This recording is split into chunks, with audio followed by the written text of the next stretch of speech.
नमस्ते श्रोतागण। कहानी चैनल में आपका स्वागत है।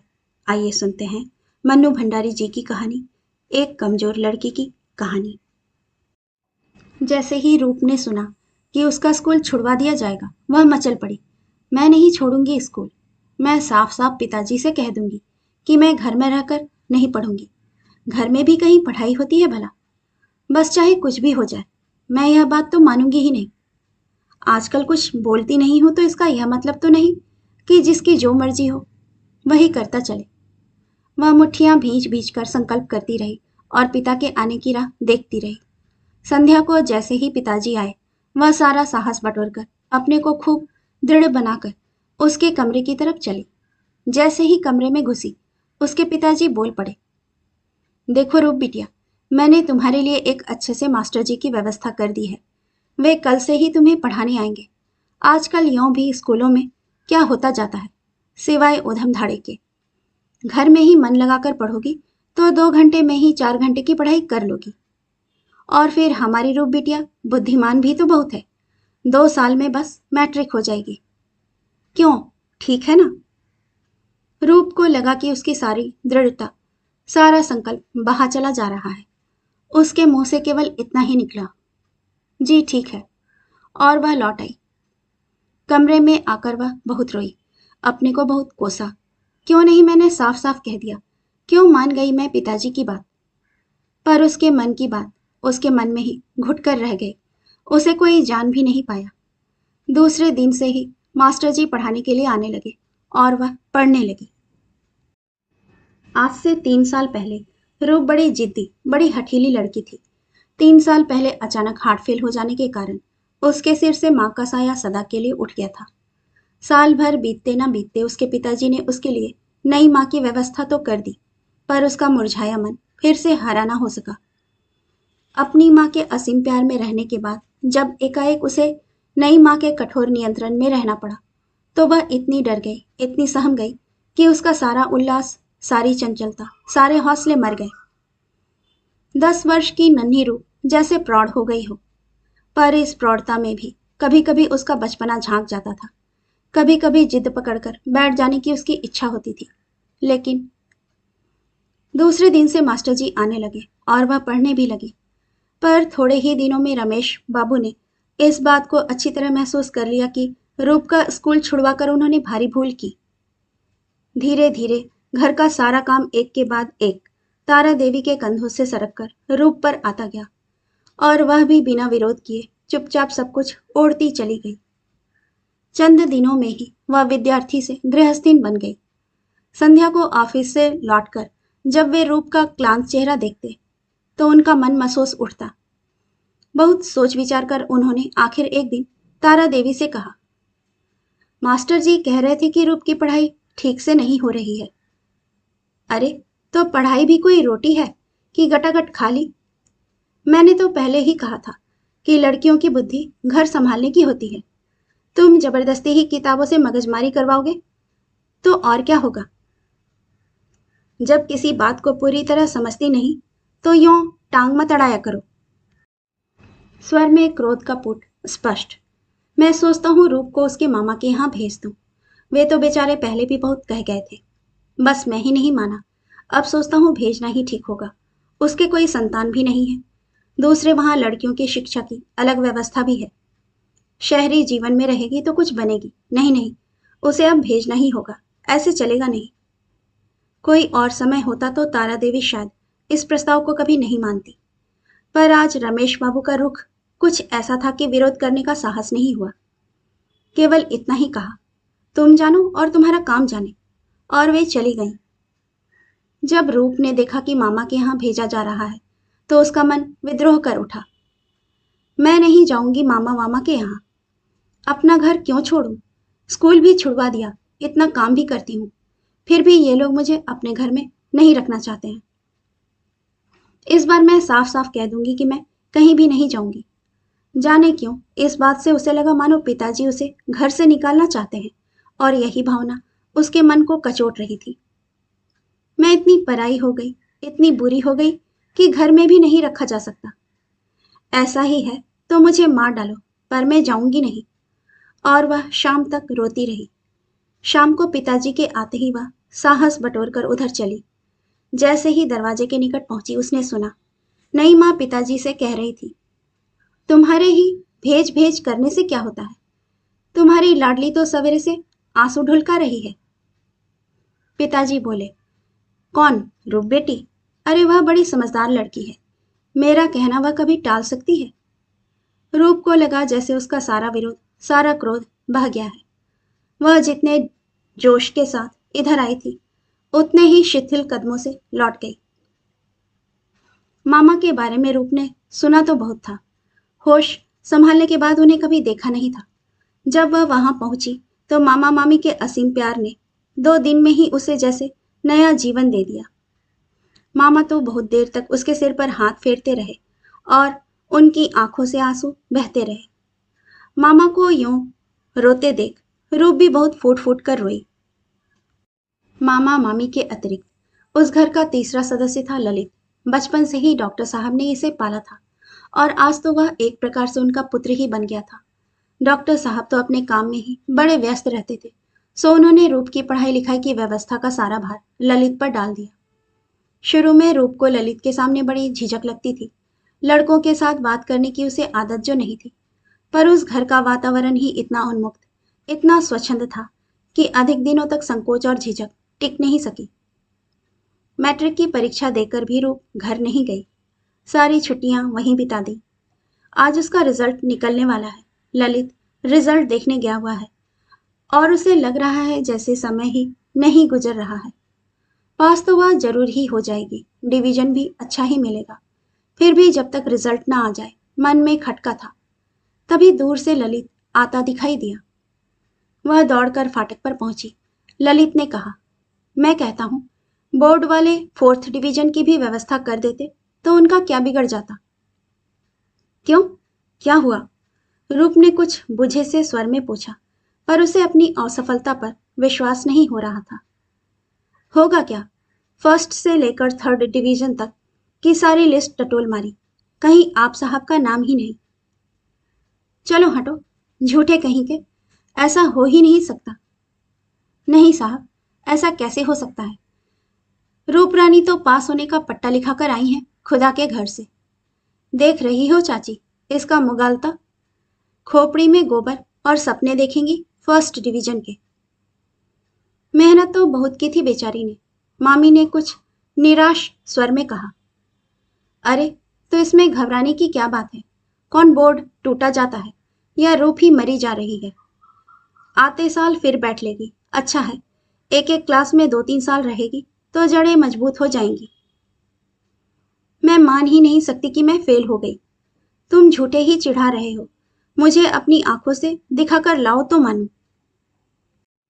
नहीं मानती तो जाकर देखा, यहाँ तेरे नौकर लगे हैं ना, जो 10-10 बार चक्कर खाते फिरे। तभी डॉक्टर साहब की कार आती दिखाई पड़ी। गाड़ी से उतरते ही उन्होंने पूछा, क्या रहा रूप, तुम्हारा रिजल्ट? रूप रोनी रोनी सी हो रही थी। मामी कुछ बोलने ही जा रही थी कि ललित बोल पड़ा, जी फर्स्ट डिवीजन में पास हो गई है। डॉक्टर साहब के सामने मजाक करने का उसका भी साहस नहीं था। सुनते ही रूप ने आंखों ही आंखों में उसको डांटा। मामी बोल पड़ी, कैसा है रे तू भी, जब से बेचारी को छेड़ रहा था। डॉक्टर साहब रूप को खूब शाबाशी देकर उसकी पीठ थपथपाकर अंदर चले गए। जाते ही रूप ने ललित को लपेटना शुरू किया। बड़े आए 4th डिवीजन वाले, अपने जैसा कूड़ मगज ही सबको समझ रखा है ना। अच्छा अच्छा, अब इतरा रही है। यह तो गनीमत समझ के खून पसीना एक करके तेरे ऊसर दिमाग में भी थोड़ी अक्ल पैदा कर दी, वरना लुढ़कती ही नजर आती। तभी डॉक्टर साहब का बुलावा आया और दोनों अंदर गए। आज रूप कॉलेज में फॉर्म भरने जाने वाली थी। सवेरे से ही ललित उसे समझा रहा है कि कौन से विषय लेना उसके लिए ठीक रहेगा, पर रूप है कि मानती ही नहीं। ललित झल्ला पड़ा, समझती कुछ है नहीं, किसी से सुन लिया और अपनी अपनी लगाई जा रही है। रूप भी बिगड़ पड़ी, जाओ, नहीं समझते हैं तो नहीं सही, पर तुम्हारे विषय कभी नहीं लेंगे। कोई तुम्हारे गुलाम है जो हर बात तुम्हारी ही माने। पर जब रूप ने फॉर्म भरा तो सब वही विषय भरे जो ललित ने बताए थे। ललित को जब यह मालूम पड़ा तो जाने कैसा कैसा लगा उसे। उसने कहा, क्यों रीरू, तू अपनी बात पर टिकती क्यों नहीं? विरोध तो बड़े जोर शोर से करेगी, दुनिया भर की अकड़ दिखाएगी, पर करेगी वही जो दूसरे चाहते हैं। क्या करूं? फिर तुम ही कहते कि बड़ी जिद्दी लड़की है। ललित को रूप की यह कमजोरी अच्छी भी लगती थी, बुरी भी लगती थी। आज कॉलेज खुलने वाला था। रूप सवेरे से ही कॉलेज जाने की तैयारी कर रही थी। उसने जिंदगी में पहली बार 2 चोटियां की, उल्टे पल्ले से साड़ी पहनी, पर्स लिया। जैसे ललित की दृष्टि रूप के इस नए रूप पर पड़ी, वह बड़े जोर से हंस पड़ा। अय हाय, गांव की छोरी और पूरब की चाल। अच्छा जाओ, हम तो गांव के ही सही, तुम तो जैसे सीधे विलायत से ही चले आ रहे हो ना। रूप की दोनों चोटियां पकड़कर घसीटता हुआ ललित भीतर ले गया। अरे चाची, देखो तो जरा अपनी रूप बिटिया का नखरा तो देखो, कॉलेज जा रही है कॉलेज। हाय रे, मार डाला, सारे बाल नोच कर रख दिए। क्या कर रहा है रे ललित, इतना बड़ा हो गया, अभी तक बचपना नहीं गया, चाची ने स्नेह से डांटते हुए कहा। अरे चाची, जरा रूप की तारीफ तो कर दो, बेचारी यह तो ना समझे कि इतना सजना संवरना बेकार चला गया। हाँ, तो अच्छी तो लग रही है। अच्छी? कमाल कर दिया चाची तुमने तो। अरे अच्छी क्या, इंद्र के अखाड़े की अप्सरा लग रही है, अप्सरा। इस विशेषण को सुनकर रूप को गुस्से में भी हंसी आ गई। वह समझ नहीं पा रही थी कि कैसे ललित को मजा चखाए, और जब कुछ नहीं सूझा तो उसने उठकर एक लोटा पानी ही उसके ऊपर डाल दिया और खिलखिलाकर हंस पड़ी। लो, और चिढ़ाओ। इस हरकत के लिए ललित तैयार नहीं था। ज्यों ही रूप को पकड़ने के लिए दौड़ा, चाची ने पकड़ लिया। इतने बड़े बड़े हो गए, पर जरा भी शऊर नहीं। सवेरा हुआ नहीं कि लड़ाई शुरू हो गई। अब कोई तुम छोटे छोटे बच्चे हो भला? अपनी उस लाडली को तो कुछ कहती नहीं, सिर पर चढ़ाकर बिगाड़ रखा है बुरी तरह। सारे कपड़े बिगाड़ दिए, बदतमीज कहीं की। और झल्लाया हुआ वह ऊपर कपड़े बदलने चला गया। रूप दूर खड़ी खड़ी हंस रही थी। उस दिन चाची किसी से मिलने गई थी और रूप चुपचाप अपने कमरे में बैठी किताब के पन्ने उलट रही थी। तभी ललित ने आकर कहा, ए रूप, जल्दी से तैयार हो जा, मैं सिनेमा का टिकट लाया हूँ, बड़ी अच्छी फिल्म है। मुझे नहीं जाना सिनेमा, किताब पर से आंख उठाए बिना ही रूप ने उत्तर दिया। क्यों? यह भी कोई जरूरी है कि तुम्हारे हर क्यों और क्या का जवाब ही दिया जाए? बस कह दिया नहीं जाना तो नहीं जाना। ठीक है, नहीं जाना तो मत जाओ, यहाँ रौब किस पर लगा रही हो? तुम्हारा टिकट वापस कर देंगे। और झल्लाया हुआ ललित ऊपर चला गया। थोड़ी देर में वह तैयार होकर नीचे उतरा और जैसे दरवाजे के पास पहुंचा तो देखा रूप तैयार खड़ी है। वह कुछ नहीं बोला, दोनों चुपचाप चलने लगे। आधा रास्ता पार करने के बाद ललित पूछ ही बैठा, इतना मिजाज क्यों गर्म हो रहा था तेरा? पर जैसे ही उसने रूप की ओर देखा, उसकी छलछलाई आंखें देखकर वह सहम गया। रास्ते में अधिक छेड़ना उचित न समझ वह चुप हो गया। हॉल में पहुंचे और अंधेरा हुआ कि बहुत ही मुलायम स्वर में ललित ने पूछा, क्या बात है? पिताजी की चिट्ठी आई है, लिखा है 1 सप्ताह के लिए चली आओ। तुम ही बताओ, अभी जाकर क्या करूंगी भला? जाने मेरा मन कैसा कैसा हो रहा है। तभी खेल शुरू हो गया। उस समय तो ललित ने बड़ी लापरवाही से कह दिया, चिंता मत कर, सब ठीक हो जाएगा। लेकिन खेल खत्म हुआ तो हॉल से बाहर निकलते ही ललित ने पूछा, हाँ, तो क्या लिखा है पिताजी ने? और तो कुछ नहीं, बस आने के लिए ही लिखा है। तो साफ लिख दे कि अभी नहीं आ सकती, कॉलेज की पढ़ाई है कि कोई तमाशा। हाय राम, पिताजी को टूटता जवाब कैसे लिख दूं? हाँ, पिताजी को टूटता जवाब कैसे लिख दे? टूटता जवाब देने के लिए तो हम हैं, कुछ भी कहो और फट से नहीं करेंगे। सुन लो। तुम्हारा क्या? हाँ साहब, हमारा क्या, हम कोई आदमी थोड़े ही हैं। पर सच रूप, तुझ पर बड़ा गुस्सा आता है। तो इतनी डरपोक क्यों है? घर वालों के सामने तेरी जान निकलती है। देखती नहीं, आजकल की लड़कियां कितनी बेधड़क, कितनी निर्भीक होती हैं। 2 साल हो गए तुझे यहाँ रहते, पर रही देहातिन की देहातिन। मना कर देगी तो पिताजी यही तो सोचेंगे कि लड़की बड़ी ढीठ हो गई है। सोच लेने दो। तुम जानते नहीं ललित, वह मेरे लिए क्या सोचते हैं। ऐसा जवाब दूंगी तो उनको बड़ा धक्का लगेगा। बस यही तो तेरी कमजोरी है। घर वाले जरा सा कह दें, हमारी रूप बिटिया जैसा है कोई दुनिया में, और फिर रूप बिटिया से चाहे कुएं में कूदवा लो तो कूद जाएगी। मैं कहता हूं अपनी यह आदत छोड़ और जरा हिम्मत से काम लेना सीख। मुझसे तो नहीं लिखा जाएगा, पर मैं जाऊंगी भी नहीं। और उसका गला भर्रा आया। अच्छा, तो अब रो मत, मैं चाचा जी से कहकर चिट्ठी लिखवा दूंगा। और सचमुच ही ललित ने रूप के पिताजी को पत्र लिखवा दिया और बात टल गई। उस दिन संध्या को खूब झमक कर पानी बरस रहा था। चाची पकौड़ी बना रही थी और रूप और ललित वहीं बैठकर खा रहे थे। ललित एकटक रूप के चेहरे को देख रहा था। ललित को यूं घूरते देख रूप बोल पड़ी। यूं घूर घूर कर क्या देख रहे हो मेरी तरफ, कभी देखा नहीं है क्या? ललित ने कहा, सोचता हूं चाची, जिसने इसका नाम रूप रखा होगा वह नामकरण विद्या में काफी अनाड़ी रहा होगा।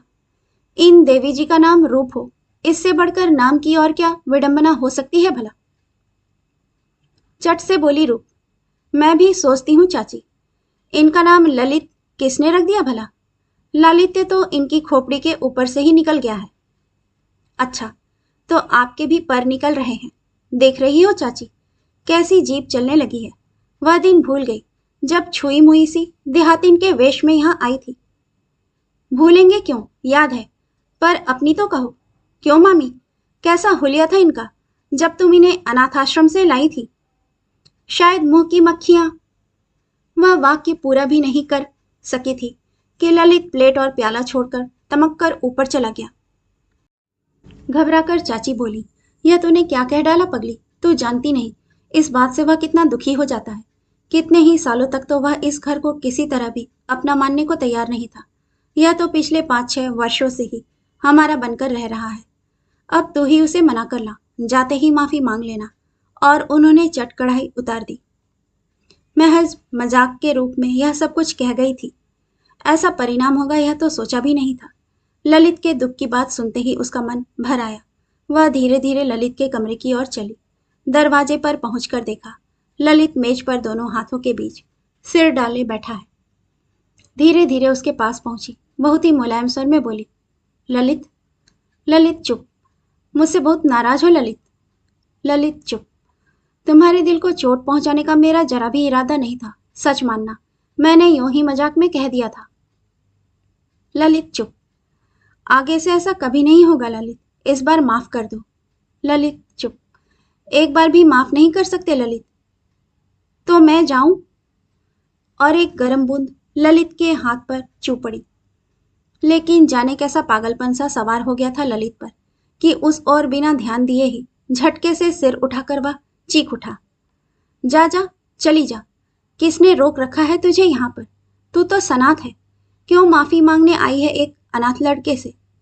और तड़ाक से एक पूरे हाथ का चाटा रूप के गाल पर जमा दिया। 2-3 क्षण तक कमरे में सन्नाटा छा गया। जब ललित ने बहुत ही मुलायम स्वर में पूछा, बहुत चोट आ गई रूप? तू इस समय क्यों आई? क्यों आई तू इस समय यहाँ? और उसकी अपनी आंखें भी डबडबा आई। रूप की आंखों से आंसू बहते रहे और ललित उसकी पीठ थपथपाता रहा, आंसू पोंछता रहा, पर बोला कोई कुछ भी नहीं। 3 वर्ष बीत गए। इन 3 वर्षों में दोनों एक दूसरे के कितने निकट आ गए थे, इस बात का एहसास ही उन्हें उस दिन हुआ जब ललित के विदेश जाने की बात निश्चित हो गई।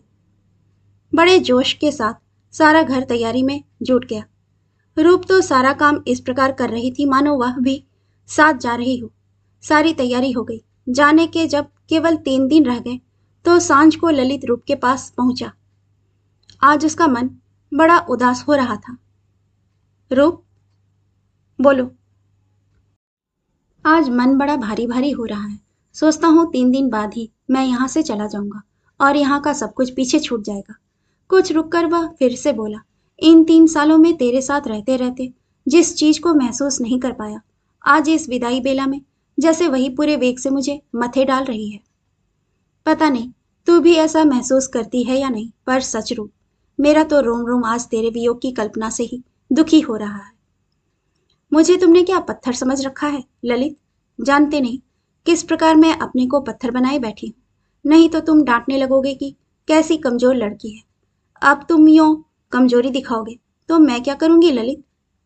और उसकी आंखें छलछला आईं। ललित कुछ देर उसकी ओर देखता रहा, फिर बोला, देख, मैं तुझे अपनी रूप सौंप कर जा रहा हूं, इस विश्वास के साथ कि लौटूंगा तो मुझे इसी हालत में लौटा देगी। ऐसा ना हो कि मैं लौटूं और देखें कि तूने रूप को किसी और के घर का श्रृंगार बना दिया है। तू बड़ी कमजोर है, इसी से मन डरता है। बोल रूप, मेरी धरोहर को रख सकेगी ना? सब बातें क्या मुंह से कहनी होती हैं ललित? इतना विश्वास रखो, जान रहते तो तुम्हारी सौंपी हुई धरोहर को किसी को हाथ नहीं लगाने दूंगी। जानता हूं रूप, कि तू मेरी है। दुनिया की कोई ताकत तुझे मुझसे नहीं छीन सकती। पर फिर भी कहे जाता हूं, यदि कुछ भी ऐसा वैसा हो गया तो दुनिया के किसी भी कोने से तुझे भगा लाऊंगा। उस समय मुझे कोई नहीं रोक सकेगा। ऐसी नौबत ही नहीं आएगी। तभी चाची ने दोनों को चाय के लिए बुलाया और दोनों उठकर चले गए। ललित चला गया। चाची और रूप खूब रोई। कुछ दिनों तक घर में भयानक सन्नाटा छाया रहा। फिर धीरे धीरे सब कुछ वैसे ही चलने लगा। जिस दिन ललित का पहला पत्र आया, 50 बार उसे पढ़ा गया। जितने लोग आए सबसे कहा गया। फिर धीरे धीरे पत्रों की बात भी पुरानी पड़ गई। रूप ने अपना सारा ध्यान किताबों में लगा दिया। इस बार भी उसे फर्स्ट डिवीजन में पास होना ही था। ललित के पत्रों में भी तो बराबर यही लिखा रहता था कि खूब पढ़ना, खूब मेहनत करना। रूप को उन पत्रों से बड़ा बल मिलता, बड़ी प्रेरणा मिलती। पर प्रिय ललित, कभी सोचा भी नहीं था कि परसों ही पत्र लिखने के बाद आज फिर आधी रात के भयानक सन्नाटे में तुम्हें पत्र लिखने बैठना पड़ेगा।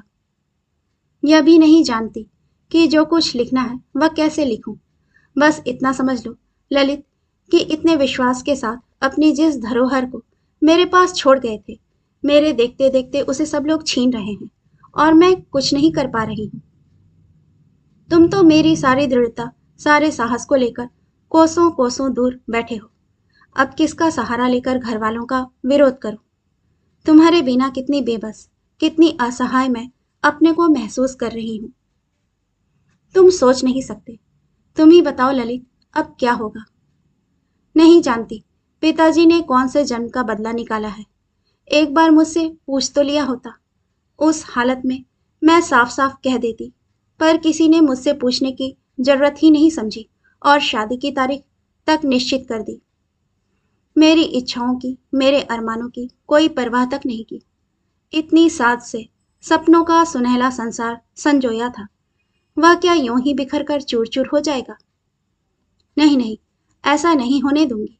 तुम कोई रास्ता बताओ, नहीं तो सच कहती हूं मर जाऊंगी। मैं आत्महत्या कर लूंगी। अपने जीते जी इस अन्याय को नहीं होने दूंगी। जिंदगी भर घुट घुट कर मरने से फांसी का फंदा कहीं अच्छा है। बस एक ही गम मन को कचोटे डाल रहा है। तुम्हें पाने की कितनी साथ थी मन में, पर मन का चाहा क्या कभी पूरा होता है?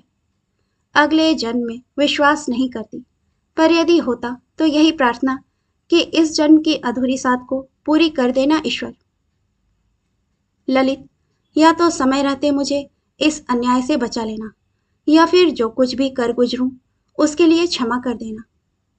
अच्छा, विदा। कौन जाने यही मेरी अंतिम विदा हो। तुम्हारी ही रूप। तुमने तो पत्र लिखने में बहुत देर कर दी ललित, बहुत देर कर दी। तुम्हारा पत्र मुझे उस समय मिला जब अग्नि को साक्षी देकर मैं सदा के लिए पराई हो चुकी थी। 4 दिन पहले यह पत्र मिला होता तो सोचती हूँ शायद इसी का सहारा लेकर कुछ कर सकती, पर आज तो इसका शब्द शब्द मेरे हृदय को मथे डाल रहा है। कितने जोश के साथ मैंने लिखा था कि यदि मैं कुछ भी नहीं कर सकी तो आत्महत्या कर लूंगी, मैं मर जाऊंगी। पर मैं मर भी ना सकी। तुम भी सोचते होगे कितनी जाहिल लड़की है, पर नहीं जानती कि सब कुछ लूट जाने पर भी किसका मोह प्राणों को यूं अटकाए है। शायद मन के किसी अज्ञात कोने में तुमसे दंड पाने की लालसा छिपी बैठी है, जिसने मुझे मरने भी नहीं दिया। तुम्हारे साथ इतना बड़ा विश्वासघात करके बिना तुमसे उचित दंड पाए यदि मर भी जाती तो विश्वासघात की यह भावना निरंतर मेरी आत्मा को सालती न रहती। अब तो जब तक तुम लौट कर नहीं आ जाते और मुझ जैसी जाहिल लड़की को जी भरकर इस कुकर्म की सजा नहीं दे लेते, तब तक मैं तुम्हारा आसरा देखती ही बैठी रहूंगी। यूं तो विधाता ने ही मेरे लिए दंड संजोया है, वह संसार के भयंकर से भयंकर दंड से भी कड़ा है, पर विधाता से भी बड़ी अपराधिनी तो मैं तुम्हारी हूं। सो जब तक तुम्हारे हाथों दंड नहीं पा लेती, मानो मरने का अधिकार भी मुझे नहीं है। मैं तो अपनी कमजोरी का फल भोगूंगी ही, पर इस सारी बात से अकारण ही तुम्हें इतना दुखी होना पड़ा, यह सब सोच सोच कर ही मन बिंधा जा रहा है। शायद अपात्र को प्यार करने से दुखी उठाना पड़ता है। अब मुझे भूल जाओ ललित, स्वप्न में भी मेरा ख्याल मत करना। जितनी उमंग और जितने उत्साह के साथ तुम्हारे प्यार को सहेजा, उसी उत्साह के साथ मन को जरा भी मलिन बनाए बिना मैं तुम्हारी उपेक्षा और भर्त्सना को भी अपने आंचल में समेट लूंगी। इतना विश्वास रखना, मुझ जैसे अनेक रूप तुम्हें मिल जाएंगे। अब और कुछ नहीं लिखूंगी ललित, अब लिखने को शेष रह ही क्या गया है भला। इस पत्र का उत्तर मत देना और यूं भी कभी मुझे पत्र मत लिखना। अपने जीवन के पिछले पृष्ठों से रूप का नाम धो पोंछ कर बिल्कुल साफ कर देना, जिससे मेरी अपवित्र छाया भी तुम्हारे सुनहले भविष्य को धूमिल ना बना सके। इसी अनुरोध के साथ, रूप। ललित, पूछती हूँ, मना करने पर भी तुमने पत्र क्यों लिखा? मेरे इतने अनुरोध को भी ना रख सके? जानते हो, मैं तो यूं ही बहुत कमजोर हूं, फिर क्यों मेरी मिट्टी बिगाड़ने पर तुले हो? तुम भी औरों के साथ मिलकर यूं सताने लगोगे तो किसका आसरा लेकर जिंदा रहूंगी, यह तो सोचा होता। इतने ढेर सारे प्रश्न तुमने पूछ डाले, पर पूछती हूँ, क्या करोगे यह सब जानकर? जिस लड़की ने तुम्हारे जीवन की सारी खुशियों को यूं अकारण ही बर्बाद कर डाला, आज भी उसके दुख सुख की चिंता से तुम त्रस्त हो। यह सब लिखने के बजाय यदि तुमने खूब भर्त्सना की होती, खूब फटकारा होता, तो मन की व्यथा कुछ तो घटती। पर तुम्हारा यह स्नेह मुझसे सहा नहीं जा रहा ललित। इन मेहंदी लगे हाथों से कैसे अपनी बर्बादी की कथा लिखूं? बस यही समझ लो, ये बहुत अच्छे हैं और मैं सुखी हूं। एक छोटा सा शहर है और ये इसके नामी वकील हैं। काम में बहुत व्यस्त रहते हैं, यूं भी काफी साधु प्रकृति के पुरुष हैं। परिवार का कोई झंझट नहीं, घर में अकेले ही हूं। साधनों का कोई अभाव नहीं, पर जिसकी सब साध ही मर गई हो, वह क्या करे इन साधनों को लेकर। मेरे लिए बहुत सी पुस्तकें मंगा दी गई हैं, जिससे इस बड़े घर में अकेली रहकर भी मेरा मन लगा रहे। पर कैसे बताऊं उन्हें कि जिसका मन ही मर गया, उसके मन लगने ना लगने का प्रश्न ही कहाँ उठता है भला। बस, और जो है सब ठीक ही है। जिंदगी को घसीट रही हूं या जिंदगी मुझे घसीट रही है, कुछ भी समझ लेना, एक ही बात है। अब भूल कर भी मुझे पत्र मत लिखना, हाथ जोड़कर मैं तुमसे यही प्रार्थना करती हूँ। रूप। उस दिन वकील साहब काम से जरा जल्दी ही लौट आए। रूप अपने कमरे में खड़ी शून्य दृष्टि से बाहर कुछ देख रही थी। उसकी आंखें लाल हो रही थी, मानो अभी अभी रोकर चुप हुई हो। वकील ने रूप को इस हालत में देखा तो बहुत मुलायम स्वर में बोले, तुम्हारा मन शायद यहां लगता नहीं, बिल्कुल अकेली जो पड़ गई हो। ना हो तो तुम चौधरी साहब की पत्नी के यहाँ चली जाया करो, बड़ी मिलनसार स्त्री हैं, वे तुम्हारा परिचय और लोगों से करवा देंगी। क्या करूं, मुझे तो जरा भी समय ही नहीं मिलता कि तुम्हें घुमाने फिराने ही ले जाया करूं। जी नहीं, मेरा तो मन खूब लग जाता है, फिर ये किताबें तो हैं। देख रहा हूं, इधर तुम दुबली भी हो रही हो, अपनी चिंता अपने आप ही रखा करो, समझी? आप व्यर्थ ही चिंता कर रहे हैं, मैं बिल्कुल अच्छी हूं। अच्छा देखो, आज शायद मुझे लौटने में कुछ देर हो जाए, तो तुम मेरे लिए बैठी ना रहना, खा पी लेना। इंतजार करने की जरा भी जरूरत नहीं है। क्या करूं, काम को जितना हल्का करने की सोचता हूं, उतना ही बढ़ता जाता है। यह सोचकर कि वकील साहब देर से लौटेंगे, रूप बिना खाए ही पुस्तक पढ़ने बैठ गई।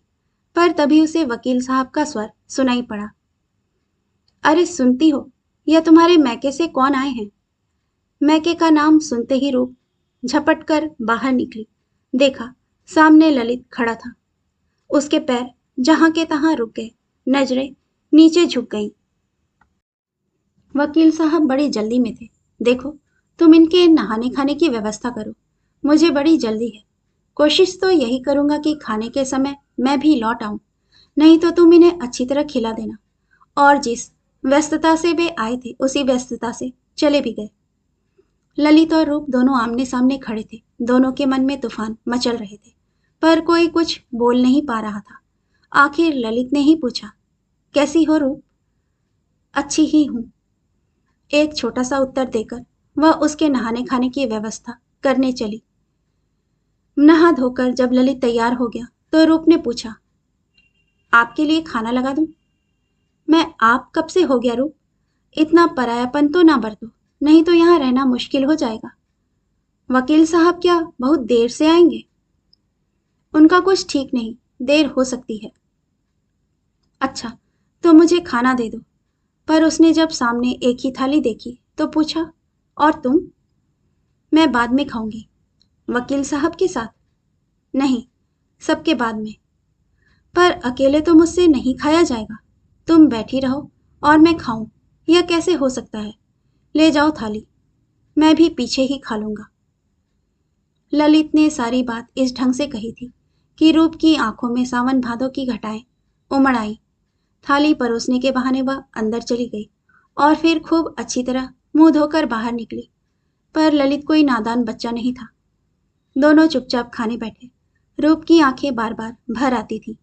आज सवेरे ही उपन्यास की घटना ने उसके हृदय के किसी कोमल स्थल को बुरी तरह कचोट डाला था कि वह किसी प्रकार भी अपने पर काबू नहीं कर पा रही थी। उस पर ललित का आगमन बिना कारण ही यों बार बार आंख भर आने की सफाई देते हुए रूप बोली, पता नहीं मेरी आंखें आजकल बड़ी खराब हो चली हैं। थोड़ी थोड़ी देर में पानी गिरने लगता है। जिस दिन जरा सा पढ़ लेती हूँ उस दिन तो हालत और भी खराब हो जाती है। ललित मुस्कुराया, आंखों के बारे में जो नवीन खोजें हुई हैं उसका तुम्हें पता है? एकाएक दिल पर चोट लगने से आंखों से पानी बहने लगता है। आंखों का सीधा संबंध हृदय से बताया गया है। मेरे आने से तुम्हारे हृदय को भी कहीं। जिस आवेग को रूप इतने प्रयत्न से रोके थी वह फूट पड़ा। रूप झपट कर अंदर चली गई और ललित को लगा बड़ी बेमौके की बात उसने कह दी। 2 दिन तक ललित ने देखा कि रूप जैसे उससे कन्नी काटती है। वकील साहब तो सवेरे से रात 9 बजे तक बाहर रहते हैं। वह रूप से अनेक बातें कर सकता है, पर वह आती ही नहीं। आखिर एक दिन उसने रूप को बुलाकर बिठा ही लिया। बड़ी व्यस्त रहती हो क्या? बात करने का समय भी नहीं निकाल सकती? नहीं तो, छोटा सा उत्तर था रूप का। वकील साहब तो बड़े व्यस्त रहते हैं। तुम आखिर सारे दिन करती क्या हो? घर का काम भी तो रहता होगा ना, आखिर बड़े वकील साहब की पत्नी जो ठहरी। एक बार रूप ने ललित की ओर देखा। उन बुझी बुझी आंखों की दृष्टि में जाने ऐसा क्या था कि ललित का कलेजा बींध गया। फिर भी वह कहता ही गया, बड़े शानदार मकान में रहती हो, ढेर सारे नौकर चाकर, बड़ा सा बगीचा, फिर परिवार का कोई झंझट नहीं। बस लगता है ठाठ है तुम्हारे तो। दुनिया में एक तुम ही तो रह गए हो ताने सुनाने को। जी भर कर सुना लो। यदि इसी से तुम्हें तसल्ली मिलती हो तो मैं वह सब भी सह लूंगी। और रूप फपक फपक कर रो पड़ी। ललित इसके लिए जरा भी तैयार नहीं था। रूप के आंसुओं में ही जैसे उसके मन का सारा आक्रोश बह गया। उसने बहुत ही स्नेह भरे शब्दों में कहा, अरे पगली, मैं तो मजाक कर रहा था, इसी में रो पड़ी।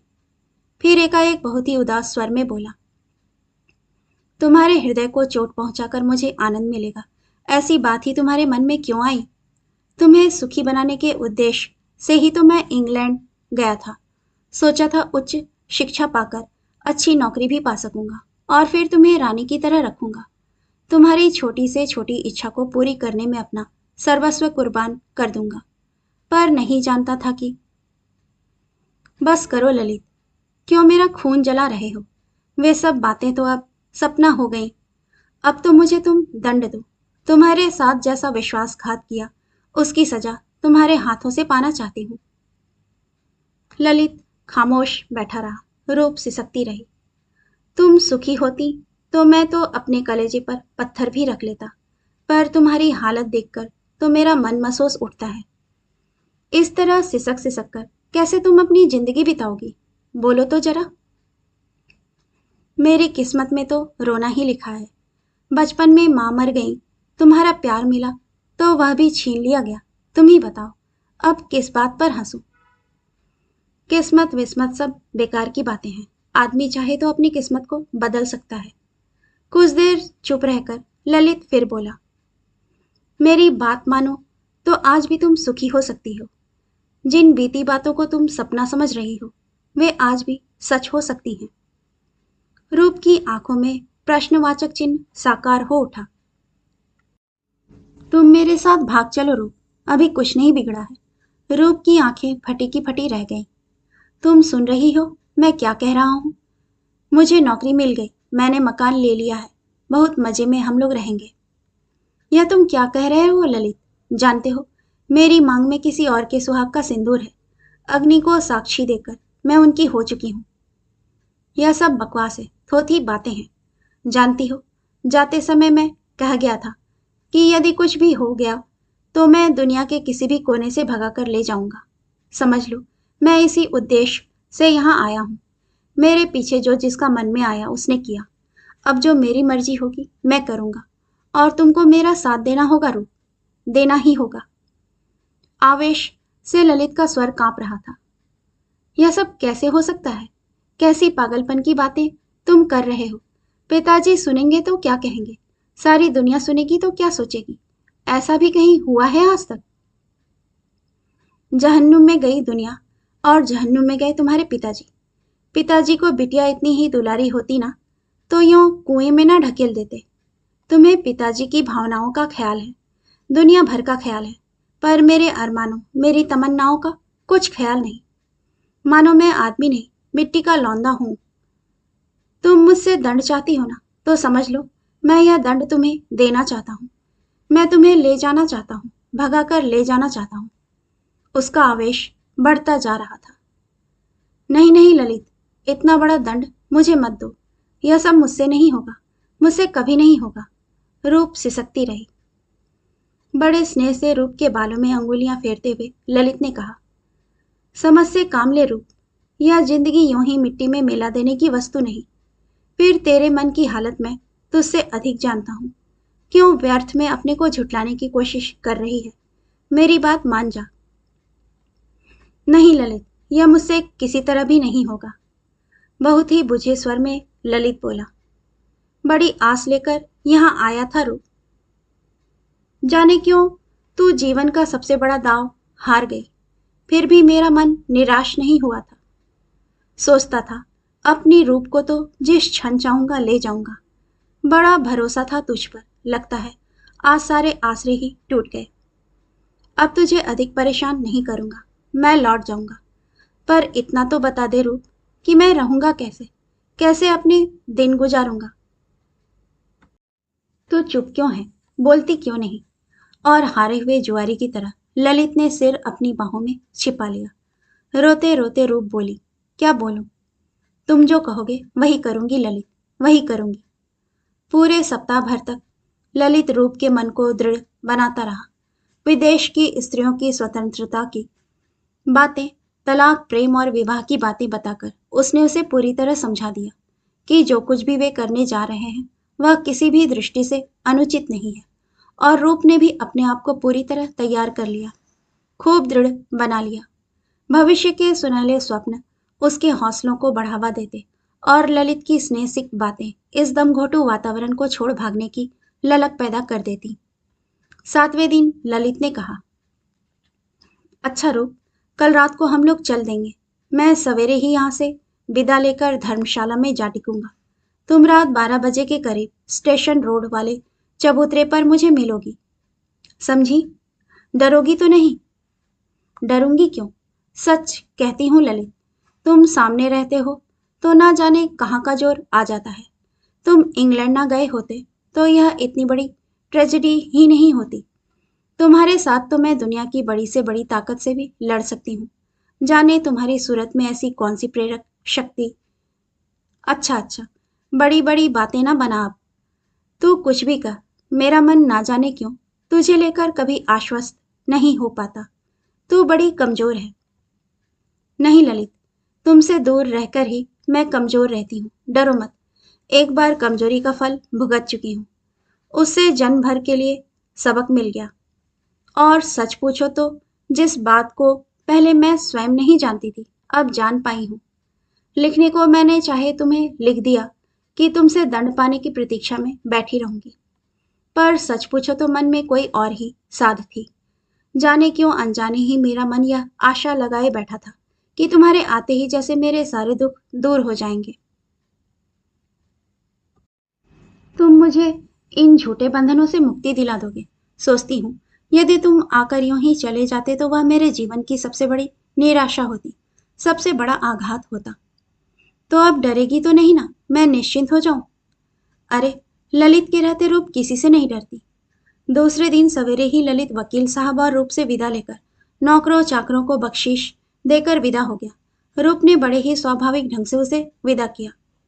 भविष्य के सपने देखते देखते ही रूप ने सारा दिन बिता दिया। कभी कभी मधुर कल्पनाएं उसके मन को मतवाला बना देती, तो कभी पिताजी वकील साहब नई माँ के क्रोधित चेहरे उसके मन को कपा देते। संध्या को वह उठी और एक अटैची में उसने दो चार जोड़ी जरूरी कपड़े और कुछ रुपए रखे। यूं अपने को वह भरसक स्वाभाविक बनाए रखने की कोशिश कर रही थी। फिर भी आज घर की प्रत्येक हरकत को वह बड़ी चौकन्नी होकर देख रही थी। नौकर चाकर कहीं उसके विषय में ही तो बात नहीं कर रहे हैं। इसी प्रकार 9 बज गए। वकील साहब नहीं लौटे। उसका मन अनेक प्रकार की आशंकाओं से भरने लगा। 9:30 बजे, फिर भी वे नहीं आए। अब तो उसका दिल बुरी तरह धड़कने लगा। कहीं किसी ने ललित को तो नहीं देख लिया। यह ख्याल आते ही वह ऊपर से नीचे तक कांप उठी। समय के साथ साथ उसके दिल की धड़कनें भी बढ़ती गईं। तभी वकील साहब आए। उसने पूछा, बड़ी देर कर दी आज आपने? उसका स्वर कांप रहा था। आज एक बड़ा पुराना मित्र मिल गया, उसी से बातें करने में देर हो गई। अपने आप को स्वाभाविक बनाए रखने के लिए रूप जल्दी जल्दी खाना परोसने लगी। उसका हाथ कांप रहा था और वकील साहब बोले चले जा रहे थे। बड़ी मुसीबत में था बेचारा। उसकी स्त्री अपने किसी आशिक के साथ भाग गई। रूप का चेहरा फक, उसका हाथ जहां का तहां रुक गया। मुझसे सलाह लेना चाहते थे कि क्या किया जाए। मैंने साफ कह दिया, कानूनी कार्यवाही करो।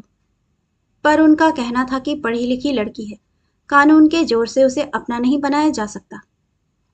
कपड़े बदलने का काम खत्म करके वकील साहब कुर्सी पर आ डटे थे। रूप के पैर बुरी तरह लड़खड़ा रहे थे और वकील साहब अपनी ही धुन में बोले जा रहे थे। मैंने तो साफ कह दिया, पढ़ी लिखी है तो सिर पर बिठाओ। पढ़ी लिखी है, पढ़ी लिखी है। अरे, पढ़ी लिखी तो तुम भी हो। भागने की बात तो दूर रही, 2 साल हो गए। मुझे कभी याद नहीं पड़ता कि तुमने आंख उठाकर किसी पुरुष से कभी कोई बात भी की हो। यह भी कोई बात हुई भला? रात का 1 बजा था।